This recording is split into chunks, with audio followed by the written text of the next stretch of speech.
എനിക്കത് എൻ്റെ ലൈഫിൽ ഒരു ടേണിംഗ് പോയിന്റ് ആവുകയും ചെയ്തു. NDTയെ കുറിച്ച് ഇങ്ങനെ അറിഞ്ഞു. നമ്മുടെ ഫ്രണ്ട്സ് സ്മെക്കിനെ കുറിച്ച് ഇങ്ങനെ റെക്കമെൻഡ് ചെയ്തു. കൊച്ചി എയർപോർട്ടിൽ തന്നെ നമുക്ക് പ്ലേസ്മെൻറ്റ് ലഭിക്കുകയും ചെയ്തു. എൻ്റെ പേര് അമൽ എന്നാണ്. ഞാൻ കൊല്ലം ജില്ലയിൽ നിന്നാണ് വരുന്നത്.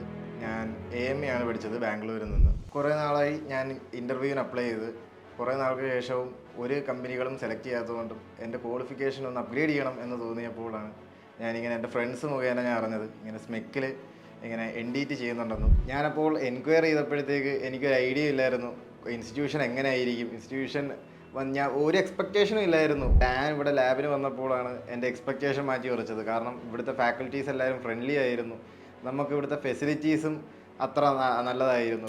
സത്യത്തിൽ ഞാൻ ഈ കോഴ്സ് എടുത്തത് ഡിഗ്രി കഴിഞ്ഞിട്ട് ഞാൻ വെറുതെ ഇരുന്നപ്പോൾ കുറച്ച് നാൾ വെറുതെ ഇരുന്നപ്പോൾ ഞാൻ വെറുതെ എടുത്തൊരു കോഴ്സാണ്. പ്ലേസ്മെൻറ്റോ കാര്യങ്ങളോ ഒന്നും കിട്ടുമെന്ന് ഒരു പ്രതീക്ഷയില്ലാതെ വെറുതെ എടുത്തൊരു കോഴ്സാണ്.